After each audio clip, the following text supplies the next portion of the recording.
Hello बच्चों, कैसे हैं आप लोग? बढ़िया एकदम। तो मैं आज लेकर आ गया हूँ क्लास 12 का फिजिक्स, और आज हम लोग करेंगे रे ऑप्टिक्स का लेक्चर नंबर 6, और इसमें पढ़ेंगे स्फेरिकल मिरर। तो चलिए स्टार्ट करते हैं गोलीय दर्पण। इससे पहले अगर आप लोग लेक्चर 1, 2, 3, 4, 5 में देखे हैं तो डिस्क्रिप्शन में लिखा है, जहाँ पे देख सकते हैं। चलिए भाई, क्या पढ़ने वाले हैं? Spherical mirror. इससे पहले हम लोग क्या पढ़े थे? Plane mirror. क्या पढ़े थे? उसमें कोई दिक्कत नहीं है। चलिए, स्फेरिकल मिरर क्या होता है? स्फेरिकल मिरर क्या होता है? The mirror which is a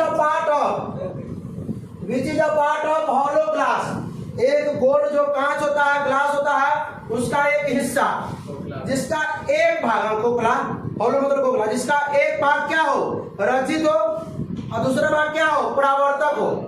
एक भाग क्या किया हो? कोटिंग किया गया हो, और दूसरा भाग क्या हो? रिफ्लेक्टिंग सरफेस हो। कोई दिक्कत इसमें? उसको क्या कहते हैं? गोलीय दर्पण कहते हैं, यानी क्या कहते हैं? Spherical mirror.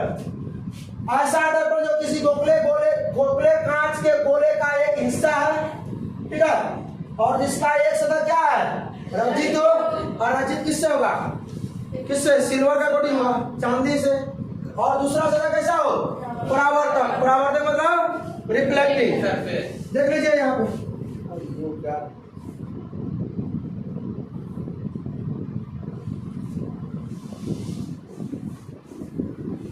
ये क्या है? समझ लीजिए, कांच का गोला है, हॉलो है। हॉलो मतलब बीच में खाली। फुटबॉल जानते हैं ना? फुटबॉल का बीच में खाली रहता है, ठीक है। तो इसमें क्या है कि एक तरफ से क्या रहेगा? रचित रहेगा, और एक तरफ से क्या रहेगा? ये एक तरफ से खाली रहेगा, परावर्तक सतह। एक तरफ से क्या करते हैं? पेंटिंग कर देते हैं, सिल्वर का कोटिंग क्या कर देते हैं? एक तरफ से सिल्वर का कोटिंग कर देते हैं। ये हो गया क्या? Silver coating. क्या हो गया? मतलब चांदी का क्या हो गया? इसमें कोट चढ़ गया, पेंट चढ़ गया, ठीक है। और इसके अपोजिट में इस तरफ क्या हुआ है? इस तरफ क्या है? Reflecting surface. क्या है? Reflecting surface. क्या है? रिफ्लेक्टिंग सरफेस मतलब हिंदी में क्या बोले इसको? परावर्तक।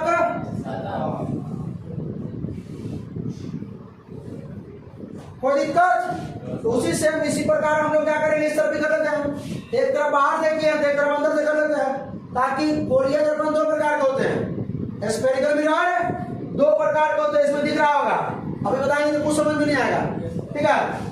अब देखिए यहाँ पे एक तरफ क्या करते हैं? अंदर से रचित कर देते हैं, पेंट कर देते हैं। तो ये अंदर से क्या है? ये सिल्वर का कोटिंग है। अंदर से क्या है? सिल्वर का कोटिंग है। और ये बाहर क्या है? बोलिए। रिफ्लेक्टिंग सरफेस है। क्या है? हिंदी बोले तो परावर्तक, ठीक है। Yes sir. कोई दिक्कत इसमें? गोलीय दर्पण समझना? डिफिनेशन वगैरह लिख दीजिएगा, इसमें डिफिनेशन वगैरह लिख दीजिएगा। कोई दिक्कत इसमें ना? बोला जाएगा the mirror which is a part of hollow glass sphere, ठीक है। एक पार्ट है, हिस्सा है किसका? कांच ग्लास के, सॉरी क्या मतलब खोखले कांच गोले का एक हिस्सा, ठीक है। जिसका क्या कहते हैं? एक भाग जो है पॉलिश रहता है, रचित रहता है, दूसरा भाग क्या रहता है? मोबाइल बंद कर दो। चलिए पढ़ आगे, समझ में आ गया? और देखिए, अब एक गोलीय दर्पण कितने प्रकार के होते हैं? 2 टाइप होते हैं। एक क्या है? कॉनकेव मिरर, एक कॉन्वेक्स मिरर। कॉनकेव मिरर हम लोग पढ़े थे, और कॉन्वेक्स में क्लास 10 में।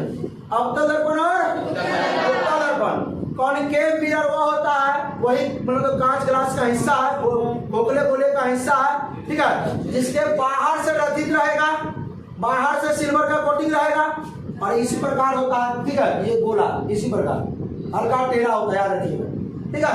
तो बाहर से सिल्वर का कोटिंग, और अंदर से क्या होगा? रिफ्लेक्टिंग सरफेस, परावर्तक सतह। ये समझ में आना चाहिए सबको, तो क्लास 10 में पढ़े, ठीक है। तो वही लिखा था स्फेरिकल मिरर ना। स्फेरिकल मिरर कहते हैं हुज, जिसका एक्सटर्नल, वैसा गोलीय दर्पण जिसका बाहरी भाग, बाहरी सतह क्या है? पॉलिश है, बाहरी सतह क्या है? पॉलिश है। एंड इनर सरफेस, जो आंतरिक सरफेस क्या है? रिफ्लेक्टिंग है, जिसका बाहर का सतह क्या हो? चांदी से कोटिंग किया हुआ है, सिल्वर से कोटिंग, और आंतरिक सतह क्या है? कैसा है? रिफ्लेक्टिंग सरफेस है। वहां से किरण उड़ जाएगी तो वापस फिर रिफ्लेक्ट होगी। ठीक है, बना के देख लेते देखिए, इसी प्रकार ना होगा, ज्यादा नहीं बोलना इस प्रकार। ठीक है, हल्का ही। तो इसमें क्या क्या कर रहा है? बाहर से बोलिए, ऐसा बोलिए दर्पण जिसका बाहरी सतह कैसा हो? तो बाहर से क्या कर देते हैं? इसको रचित कर दिए, कोई दिक्कत इसमें? आइए, बाहर वाला क्या है? ये सिल्वर का कोटिंग है, पेंट किया हुआ है, रचित किया हुआ है। और ये अंदर वाला क्या है? रिफ्लेक्टिंग सरफेस क्या है? रचित सही लिखा हुआ। हाँ, आधा जवाब आधा जा होगा, पहले आधा जवाब फिर फुल जवाब। अच्छा रहने दीजिए, हिंदी से क्या प्रोग्राम? रिफ्लेक्टिंग सरफेस, इस तरफ से अगर मान लीजिए प्रकाश इतने तरफ पड़ती है तो फिर ऐसी बात क्या होगा? यहाँ पड़ती है प्रकाश इतने तो रोटेगी ना भाई, ये चिकना सतह है, इस तरफ रिफ्लेक्टिंग सरफेस है, यहाँ से प्रकाश इतने पड़ेगी तो यहाँ से वापस हो जाएगी। ठीक है, चलिए तो वो सब आगे देखेंगे, ये समझ में आया? अब दर्पण क्या है? ऐसा कोणीय दर्पण जिसका बाहरी सतह क्या हो? रचित किया हो, आंतरिक सतह क्या हो? परावर्तक हो, रिफ्लेक्टिंग सरफेस हो। कोई दिक्कत? मतलब इस तरफ से इस तरफ मतलब रचित कर दिया गया, और इस तरफ चिकना, इस तरफ जो है ये इस भाग से क्या है? चिकना है, ताकि कोई भी प्रकाश इतने पड़े तो यहाँ से रिफ्लेक्ट हो। ठीक है, कोई दिक्कत इसमें? अगला क्या देखा जाए? अगला क्या है? कॉन्वेक्स मिरर, जस्ट उसका अपोजिट कर दीजिए ना, उसमें बाहर से रचित था, इसमें अंदर से रचित कर दीजिए। उसमें अंदर से रिफ्लेक्टिंग सरफेस था, इसमें बाहर से रिफ्लेक्टिंग सरफेस होगा। देख लीजिए, इस प्रकार है। इसमें अंदर से क्या कर देता है? सिल्वर का कोटिंग, अंदर से क्या करता है? सिल्वर का कोटिंग कर देते हैं। ठीक है, अब बाहर क्या है? ये रिफ्लेक्टिंग परावर्तक सतह। कोई दिक्कत? अरे यहाँ ध्यान दीजिए ना, इसमें कोई दिक्कत किसी को नहीं ना, क्योंकि इसमें अगर इधर से किरण आएगा तो रिफ्लेक्ट वगैरह नहीं होगा। होगा क्या? क्योंकि ये पेंटिंग है, रचित किया हुआ है। अगर प्रकाश की किरण रे जो इधर से आती है तो रिफ्लेक्ट होना है इसको। क्या कोई दिक्कत इसमें? बढ़ा जाए आगे, ये चीज समझ में आया? चलिए अब देखते हैं, यहाँ पर ध्यान दीजिए थोड़ा इसको। अब इसके कुछ इसमें जो कुछ जो है टर्म है, उस टर्म को डिफाइन करने से पोल हो गया, रेडियस ऑफ कर्वेचर हो गया, ठीक है, सेंटर ऑफ कर्वेचर हो गया। दिखा दे रहा? तो पहले क्या करते हैं, एक तरफ से इसमें बाहर से रचित करते हैं, दोनों बनाना है इसमें, स्फेरिकल मिरर में दोनों, कौन? कॉनकेव और कॉन्वेक्स। ये बाहर से रचित है, अंदर से क्या है? रिफ्लेक्टिंग सरफेस है। ये कॉनकेव हो गया, ये क्या है? अंदर से क्या है? कोटिंग है, बाहर से रिफ्लेक्टिंग है। क्या हो गया? ये कॉन्वेक्स हो गया। क्या हो गया? कॉन्वेक्स। कोई दिक्कत? अब क्या करेंगे, यहां से यहां एक डायामीटर ड्रॉ करेंगे। क्या ड्रॉ करेंगे? और इसका सेंटर कहां पर है बताइए? इसको नोट करते हैं किससे? सी से। किससे? सी से। तो इसको बोलते हैं, सी को क्या बोलते हैं? Centre of curvature. Centre of curvature आप लोग पढ़े होंगे, याद होगा। वक्रता केंद्र, वक्रता केंद्र। कोई दिक्कत? और आप चीज समझ में आ गया? ये जो मिरर है, क्या है ये? मिरर है, जो दर्पण होगा, या उत्तल हो या अवतल हो, उसका जो सेंटर, जो मिरर का जो सेंटर भाग है, बीच वाला भाग, उसको कहेंगे हम लोग पोल। क्या कहेंगे? इस तरफ भी लिख सकते, लिख सकते, दोनों तरफ करेंगे लिखते हुए। क्या कहते हैं? पोल। पी को क्या कहते हैं? पोल। अच्छा, हिंदी में क्या कहते हैं? ध्रुव। क्या कहते हैं? कोई दिक्कत है क्या इसमें? सारा का डिफिनेशन लिखा हुआ है, टेंशन मत लीजिए, अभी तो पढ़ा रहे हैं। देखिए सारा जितना सबका डिफिनेशन लिखा हुआ है, पहले समझिए इसको। उसके बाद इसका रेडियस, यहां से दर्पण के मतलब सेंटर ऑफ कर्वेचर से दर्पण जो गोला है उसका सतह पर कहीं पर जाकर मीट कर जाए, या यहां से यहां का मीट करे, यहां का मीट करे, यहां का मीट करे, यहां के, इसको क्या बोलेंगे? Radius of curvature. क्या बोलेंगे? यही मिला देते हैं। इसको आर से नोट करते, किससे? अच्छा, आप लोग पढ़िएगा, इसको भी आर कहते हैं, इसको भी। ठीक है, तो आर हो गया क्या भाई साहब? Radius of curvature. Radius of, Hindi बोले तो वक्रता त्रिज्या। क्या बोले? आर से नोट करते हैं। तीन चीज समझ में है इसमें तीन चीज क्लियर हुआ भाई। एक तो पहले हम लोग डायमीटर लिए, ठीक है, उसके बाद क्या किए? बाहर से रचित किए और क्या बना दिया? अवतल दर्पण, कनकेव मिरर। अंदर से रचित कर दिया, सिल्वर का कोटिंग कर दिए, ठीक है, उत्तल दर्पण बना दिए, कन्वेक्स मिरर। एक डायमीटर लिए, ठीक है, उसके बाद हमने क्या किया? एक सेंटर लिया, सेंटर बीच में, एकदम पूरा गोला के बीच में, सो क्या बोलते हैं? Centre of curvature. क्या बोलते हैं? सेंटर ऑफ कर्वेचर बोलते हैं। कोई दिक्कत इसमें? और जो मिरर होता है, मिरर का जो सेंटर होता है उसे बोलते हैं पोल। क्या बोलते हैं? पोल। इसमें किसी को दिक्कत? ध्रुव। और ये जो भाग होता है पोल से लेके सेंटर ऑफ कर्वेचर, पोल से लेके सेंटर ऑफ कर्वेचर के बीच की दूरी क्या बोलते हैं? Radius of curvature. पोल से लेके सेंटर ऑफ कर्वेचर के बीच की दूरी को क्या बोलते हैं? यानी कि ध्रुव से लेके वक्रता केंद्र की बीच की दूरी को वक्रता त्रिज्या कहते हैं। ठीक है, या बोल दिया सेंटर ऑफ कर्वेचर गोला का जहां भी लेके मिला दे सतह पे, उस लाइन को हम क्या बोलेंगे? वक्रता त्रिज्या बोलिए या रेडियस ऑफ कर्वेचर बोलिए। लेकिन हर जगह तो भाई ये गोला नहीं मिलेगा, तो वहां पर क्या बोलिएगा आप लोग? ये ध्रुव और वक्रता केंद्र के बीच की दूरी को क्या बोलते हैं? यहां से यहां की दूरी को रेडियस ऑफ कर्वेचर। बढ़ गया आगे। अब चलिए अलग अलग पढ़ते हैं दोनों को, अवतल दर्पण को और उत्तल दर्पण को। भाई पहले कॉनकेव मिरर को पढ़ते हैं। कॉनकेव मिरर को डिफिनेशन तो लिखना ही है भाई, पहले तो समझिए।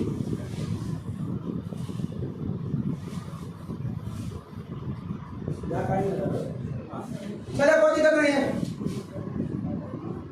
एक तरफ से क्या करते हैं?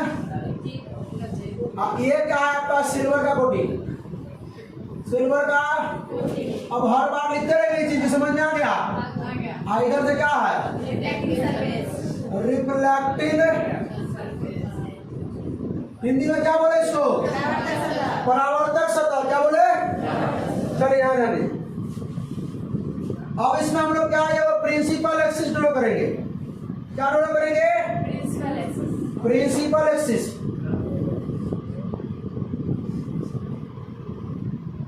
मिरर के एकदम सेंटर बना दी।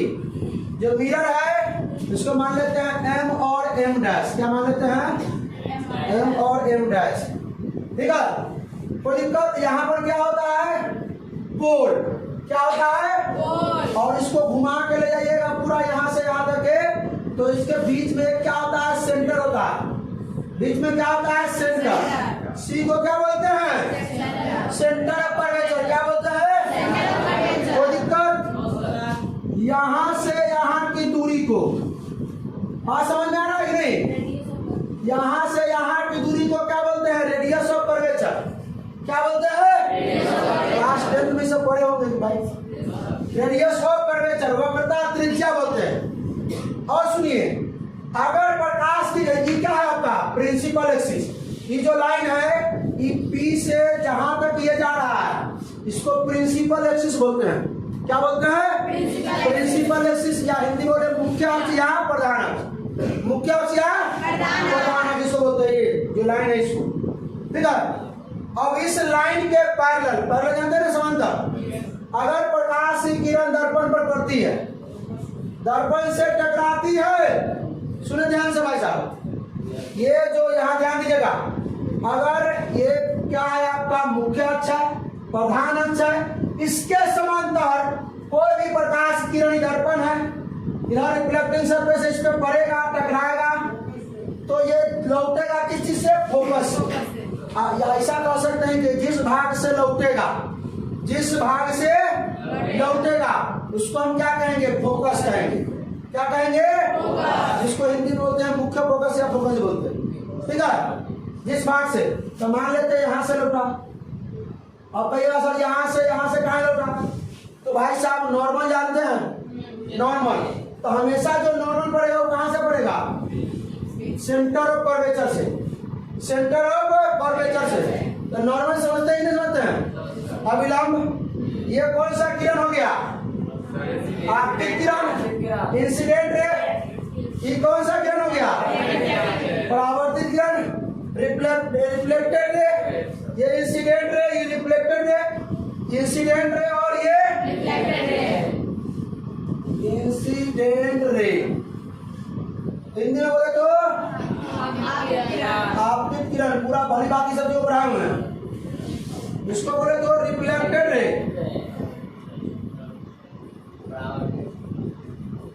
परावर्तित किरण, इंसिडेंट रे और नॉर्मल के बीच के कोण को क्या कहते हैं? Angle of incidence, angle of incidence, यानी ये आई है, तो जितना आई है उतना ही ना आर होना चाहिए भाई। जितना आप आपतन कोण है उतना ही ना परावर्तन कोण होगा, जितना एंगल ऑफ इंसिडेंस है उतना ही ना एंगल ऑफ रिफ्लेक्शन होगा भाई। तो जितना ही आई है ये उतना ही ये होना चाहिए, यहाँ से भाई लौटा, ठीक है, ये है एंगल ऑफ रिफ्लेक्शन, ठीक है। तो दिक्कत ये चीज समझ में आया? तो जिस भाग से लौट रहा है इसको क्या बोलते हैं? फोकस। क्या बोलते हैं भाई? हमने देखा सी क्या है? Centre of curvature, centre of curvature यानी वक्रता त्रिज्या, वक्रता केंद्र। आर देखा, आर क्या है? Radius of curvature, radius of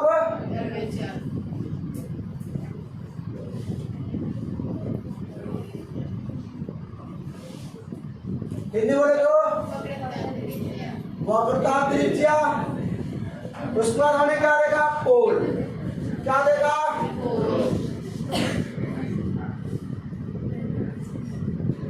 पोल हिंदी में कहा तो एक और चीज देखा हमने, यहां से यहां तक के ये पूरा लाइन जिसको बोलता है principal axis, principal axis. Hindi बोले तो प्रधान अक्ष बोलिए या मुख्य अक्ष बोलिए, बहुत इंपॉर्टेंट रोल निभाता है ये, याद रखिएगा इसको।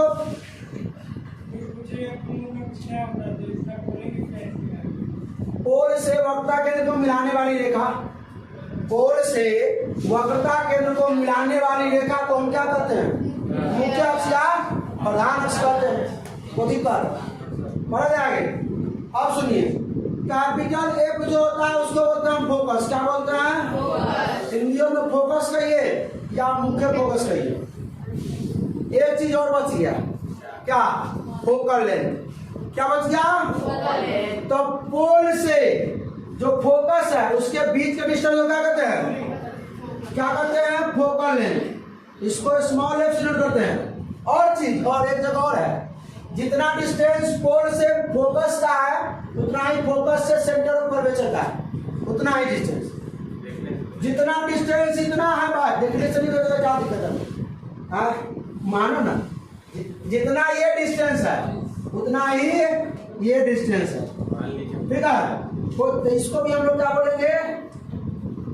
Small F, focal length. Small F को क्या बोलेंगे? Focal length. यानी क्या है? हिंदी बोले तो फोकस दूरी। कहा इसको क्या बोलते हैं? इसे पी से बराबर एफ से सी बराबर क्या आएगा एफ स्मॉल एफ। अरे यहां से यहां की दूरी पी से एफ की दूरी, पोल से लेके कहां फोकस की भी दूरी क्या बोलते हैं, कोई दिक्कत फोकल लेंथ बोलते हैं। और फोकस से लेकर के सेंटर कर्वेचर की दूरी, फोकस से वक्ता की दूरी, फोकल लेंथ दोनों बराबर होता है। थोड़ा बहुत आगे पीछे छोटा बड़ा होगा उसका मतलब नहीं है, ठीक है, लेकिन दोनों बराबर होता है, याद रखिएगा। थोड़ा नहीं हो तो पीछे कर लीजिएगा। आया समझ में? किसी को कोई दिक्कत नहीं ना? एक बार और समझते हैं, क्योंकि यही चीज बार बार आपको देखना पड़ेगा भाई साहब, यही चीज बार बार देखना पड़ेगा। आइए एक बार और क्या करते हैं हम लोग, एक कणकेव मिरर ड्रॉ करते हैं। क्या ड्रॉ करते हैं? कणकेव मिरर। ध्यान दीजिएगा थोड़ा सा। और इसमें हम लोग क्या लेते हैं,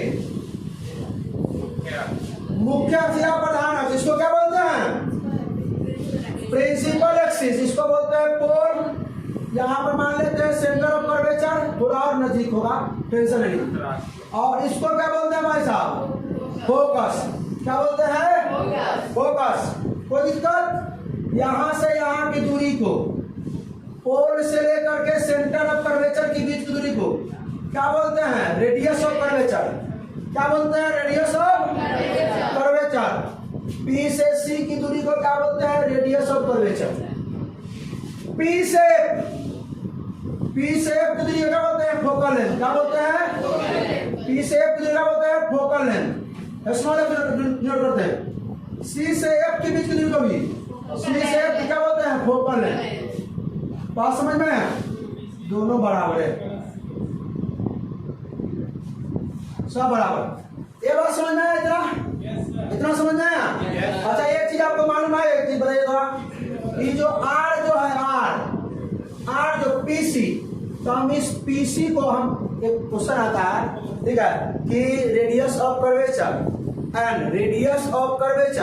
एंड फोकल लेंथ में रिलेशन बताइए, संबंध। वक्रता त्रिज्या और फोकस दूरी में संबंध बताएं। वक्रता त्रिज्या और फोकस दूरी में संबंध बताएं। रितेश कुमार, ठीक है, समझे? क्या ध्यान दीजिए, यहां से यहां का डिस्टेंस क्या है, पीसी को सुनिए, पीसी है, तो पीसी को हम क्या पीए प्लस लिख सकते हैं क्या? पीसी को क्या बोलते हैं, पीए को क्या बोले, सीए को क्या बोले, और इसको भी देखना बोलते हैं भाई। तो आर बराबर या एफ बराबर आर बाई, कोई दिक्कत है क्या? देखिए रिलेशन निकल गए, ठीक है। Relation between radius of curvature and, लिख लीजिएगा, relation between radius of curvature and focal length, यानी कि वक्रता त्रिज्या, क्या बोले, और फोकस दूरी में कोई दिक्कत? इतना चीज समझ में आया? अब देखते हैं कि भाई प्रकाश की किरण किस प्रकार आएगी तो किस प्रकार लौटेगी, ठीक है। मुकेश कुमार यहाँ ध्यान दीजिए, ठीक है। प्रकाश की किरण किस प्रकार यहाँ आती है तो किस प्रकार परावर्तित होती है, रिफ्लेक्ट होती है, ठीक है। उससे पहले इसका डिफिनेशन देख लिया सबका, क्या पहले डिफिनेशन देख लिया जाए।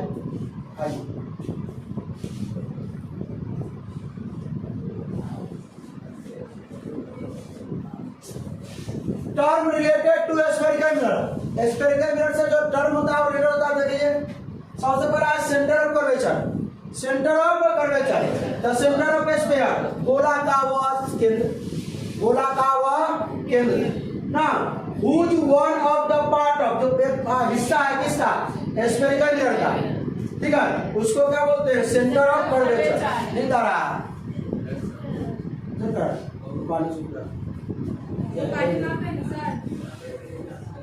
लो ले बाबा ले सही से यहाँ हिला नहीं है आराम से इधर बाहर बाहर नजर पड़ी चलेंगे। तो इस समझ में आया उस खोखले गोले का केंद्र, उस खोखले गोले का केंद्र, ठीक है, जिसका एक भाग दिया गया गोलीय दर्पण का क्या हो हिस्सा हो, उसे क्या कहते हैं वक्रता केंद्र कहते हैं। ये भी तो हम लोग पढ़ लिए centre of curvature, C centre करते हैं इसको। उसके बाद क्या रेडियस ऑफ कर्वेचर जिसको आर से डिनोट करते हैं, the radius of sphere, sphere का रेडियस। अरे भाई साहब गोला है तो इसका त्रिज्या ये ना होगा, हाँ तो सुना पड़े थे हम लोग। तो ये क्या है the radius of sphere whose one of the part is the spherical mirror, यानी एक जो स्फेरिकल मिरर है जो गोला है, ठीक है, गोला के त्रिज्या जो एक क्या हो गोलीय दर्पण हो, गोलीय दर्पण का भाग हो, इसका एक भाग गोलीय दर्पण हो, जिसका एक भाग गोलीय दर्पण उसे क्या कहेंगे हम लोग रेडियस ऑफ कर्वेचर ना। अभी पीछे हम लोग पढ़े हैं ना भाई, ये क्या है गोला है, वो भी हॉलो स्फीयर है, ठीक है, यहाँ से यहाँ के रेडियस क्या बोलते हैं आर बोलते हैं। अब पूरा क्या होता है डायमीटर। बढ़े आगे, अगला क्या है भाई साहब, अगला है pole, the centre of reflecting surface of a spherical mirror is called, क्या बोले मतलब सेंटर को, केंद्र को, किसके केंद्र को स्फेरिकल मिरर के रिफ्लेक्टिंग सरफेस। रिफ्लेक्टिंग सरफेस ये ना होता है, हाँ ये होता है रिफ्लेक्टिंग सरफेस, ये इधर से पेंडिंग इधर से रिफ्लेक्टिंग, तो इसके केंद्र को यहाँ वाला भाग को क्या कहते हैं पोल कहते हैं। कोई दिक्कत है क्या? प्रिंसिपल एक्सिस यानी प्रधान अक्ष या तम इमेजिनरी लाइन, जो लाइन जो होता है वो काल्पनिक लाइन होता है, ठीक है, आभासी लाइन होता है, इमेज ना हम लोग मानते हैं उसको ये इमेजिनरी, क्योंकि ये कहीं तक भी जा सकता है, ठीक है। लाइन कनेक्टिंग टू पोल, कहां से कनेक्ट होती है, कहां से कनेक्ट होती है पोल से, एंड कहां तक जाती है सेंटर ऑफ कर्वेचर, मतलब पोल से कनेक्ट करके कहां तक ले जाती है सेंटर ऑफ, यहां ध्यान दो, ठीक है। और कहां का किससे स्फेरिकल मिरर के, इससे क्या कहते हैं वो दिक्कत नहीं ना। और ऐसा था क्या, ये क्या था मिरर था, हाँ ये यही ना था, इसी लाइन को ना बोलते हैं, यहाँ पर पोल, यहाँ पर सेंटर ऑफ कर्वेचर, यहाँ पर फोकस, तो ये लाइन को पूरा यहाँ तक नहीं, यहाँ से यहाँ तक रेडियस ऑफ कर्वेचर, यहाँ से यहाँ तक तो ये पूरा जहाँ तक जाए इसको क्या बोलते हैं प्रिंसिपल एक्सिस या कोई दिक्कत। सबसे अंतिम में है फोकस, क्या आया फोकस, अभी पढ़े थे ना फोकस कि प्रधान अक्ष या मुख्य अक्ष के समांतर प्रकाश की किरण आती है, प्रधान अक्ष या मुख्य अक्ष के समांतर एक दर्पण है, ये क्या है एक दर्पण है, ये क्या है भाई साहब, ये क्या है ये प्रिंसिपल एक्सिस, ये क्या है पोल, कोई दिक्कत क्या है पोल, ये क्या है सेंटर ऑफ कर्वेचर, क्या है सेंटर ऑफ, तो ये क्या है आपका प्रधान अक्ष, तो प्रधान अक्ष के समांतर यदि कोई किरण आएगी दर्पण से टकराएगी तो वह जिस जहां से लौटेगी, जिस भाग से, सुनिए प्रिंसिपल एक्सिस के जिस भाग से लौटेगी, टकराएगा नहीं, मजाक में देख रहा है, याद है यहाँ इसको बोलते हैं आपतन बिंदु। आप सुनिए, जिस भाग पर टकराती है किसके प्रिंसिपल एक्सिस के, उसको क्या कहते हैं फोकस। अब कहिएगा सर, अब कहिएगा यहीं पे कहाँ टकराया, तो भाई आपतित किरण है, परावर्तित कहाँ से होगा, एंगल ऑफ इंसिडेंस और एंगल ऑफ रिफ्लेक्शन मान लेते हैं, आपतन कोण और परावर्तन, तो उसके लिए क्या चाहिए नॉर्मल, क्या चाहिए नॉर्मल हो गया, क्या हो गया अभिलंब, हिंदी में कहे तो अविलंब। ठीक है, यहां से यहां के कोण को क्या बोलेंगे? आई, और यहां से यहां को, मतलब ये है आपतित किरण, इंसिडेंट रे और नॉर्मल। इंसिडेंट रे और के बीच के कोण को क्या बोलते हैं? एंगल ऑफ इंसिडेंस, आपतन कोण। और ये क्या है? रिफ्लेक्टेड एंगल और नॉर्मल, बीच में नॉर्मल है, वक्तागण से नॉर्मल। तो रिफ्लेक्टेड रे, रिफ्लेक्टेड रे परावर्तित किरण, और ये क्या है? अविलंब। इसके बीच कोण को क्या कहते हैं? परावर्तन कोण कहते हैं, एंगल ऑफ रिफ्लेक्शन कहते हैं। कोई दिक्कत समझ में आया? फोकस किसे कहते हैं? अब चलिए इतना तो हो गया। अब हम लोग यहाँ से सीखते हैं कि भाई प्रकाश से किरण किस प्रकार आएगी तो किस प्रकार। एक चीज और नहीं जाने, उत्तल दर्पण, कॉन्वेक्स मिरर देख लेते हैं। इसमें प्रतीत होता है, इसमें वास्तव में नहीं होता, वो भी देख लेते, पहले तो देख लीजिए। चले भाई साहब, एक हम लोग क्या लेते हैं? पहले कॉनकेव मिरर। क्या लेते हैं? Concave mirror. तो ध्यान दीजिएगा भाई, 3 को 4 को कैसे लेंगे? एकदम बीच में होना चाहिए। अच्छा, ये क्या है सब बताइए? ये जो लाइन हमें ड्रॉ किया क्या है? ये जो लाइन हमने ड्रॉ किया वो क्या है? प्रिंसिपल एक्सिस, प्रधान अक्ष। अच्छा, यहाँ वाला भाग को क्या कहेंगे? गोल। और ये जो गोला, जहां से ये पूरा गोला होगा, गोला के बीच में ये क्या होता है? Centre of curvature. किसी को कोई दिक्कत? अच्छा, यहाँ पे हम लोग क्या मान लिए? दोनों के बीच में, गोल और सेंटर के बीच में एकदम ये होता है फोकस। यहाँ से यहाँ क्या होता है? Focal length. क्या होता है? ये सब की आवश्यकता नहीं। यहाँ से यहाँ क्या बोलते हैं? रेडियस ऑफ कर्वेचर, वक्रता त्रिज्या, इसको बोलते हैं फोकस दूरी, इसको मुख्य फोकस। बड़े आगे क्या? अब सुन जाओ, इसका आवश्यकता नहीं था भाई, यहाँ पे इस सब की आवश्यकता नहीं है। अभी तो हम लोगों को क्या पढ़ना है वो बता रहे हैं। इसकी आवश्यकता है ये फोकस की। कोई दिक्कत? पहला केस लीजिए, केस नंबर 1। पहला में क्या है कि मुख्य अक्ष के समांतर। देखिए, यदि कोई प्रकाश की किरण, ये मुख्य अक्ष है, समझिए बात को, तब ये सवाल बनेगा।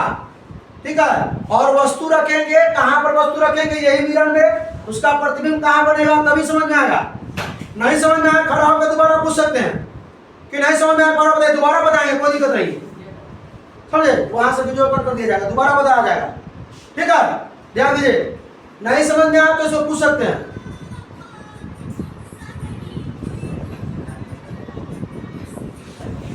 अब सुनिए,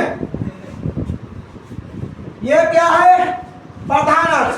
यदि प्रकाश की किरण प्रधान अक्ष के समांतर दर्पण पर पड़ती है या दर्पण से टकराती है, तो भाई जब प्रकाश की किरण रे जो आप यहाँ पर आएगा तो लौटेगा तो जरूर नहीं।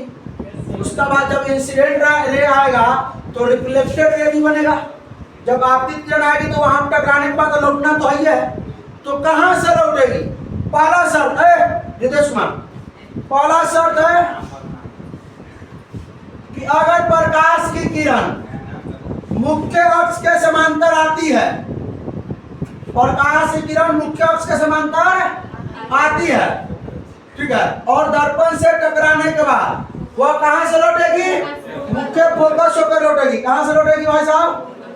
मुख्य फोकस होकर लौटेगी। कोई दिक्कत नहीं ना? इसमें किसी को दिक्कत है क्या? नहीं। और ये क्या है आपका? ये आपका नॉर्मल है। क्या है? नॉर्मल है। बना लिया जाए भाई। यहाँ एंगल ऑफ इंसिडेंट, यहाँ एंगल ऑफ रिफ्लेक्शन, इसको बोलते हैं हम लोग इंसिडेंट रे, आपतित किरण, आपतित किरण, ये जो वापस लौटा इसको बोलते हैं रिफ्लेक्टेड रे। हिंदी बोलो तो परावर्तित किरण। कोई दिक्कत? क्वेश्चन जब पूछा जाएगा ऑब्जेक्टिव आएगा कि यदि कोई प्रकाश की किरण मुख्य अक्ष के समांतर दर्पण से टकराती है तो वह परावर्तित होती है।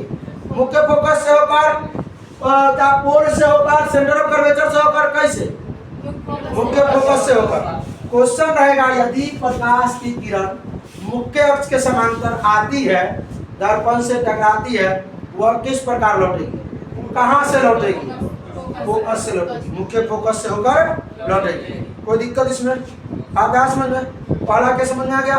दूसरा देखिए, आई को बोलते हैं हम लोग एंगल ऑफ इंसिडेंस, बोलते हैं इसको आपतन कोण। आर को बोलते हैं एंगल ऑफ रिफ्लेक्शन, परावर्तन कोण।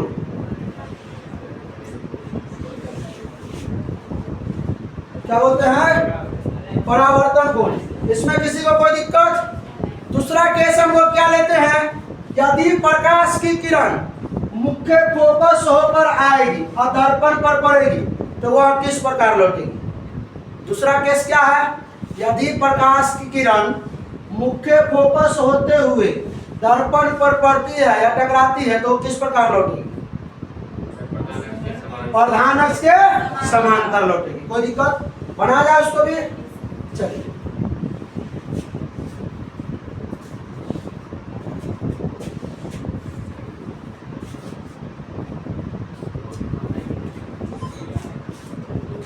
ये क्या है? पोल है। ये क्या? फोकस है। ये सेंटर ऑफ कर्वेचर है। ये ना हम लोग क्या करते हैं अब?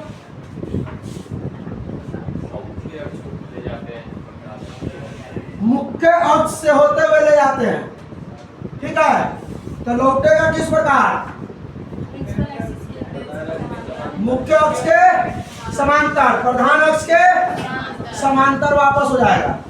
प्रधान अक्ष के समांतर परावर्तित होगा। तो ये हो गया incident ray. Incident ray Hindi वाले लिख लेंगे। ये हो गया आपका रिफ्लेक्टेड रे, हिंदी वाले लिख लीजिएगा। ये आपका क्या हो गया? नॉर्मल। क्या हो गया? रिफ्लेक्टेड रे और नॉर्मल के बीच में क्या होता है? Angle of reflection. और इंसिडेंट रे और नॉर्मल के बीच में एंगल ऑफ इंसिडेंस। तीसरा केस है, सुनो। तीसरा केस क्या है? यदि सेंटर ऑफ कर्वेचर से जाए तो, सेंटर ऑफ कर्वेचर से जाए तो कहां से लौटेगा? तो समझ में आ रहा? अगर सेंटर ऑफ कर्वेचर से जाए तो कहां से लौटेगा? उसी पथ पर लौटेगा। उसी पथ पे बनाया जाए इसको। आइए,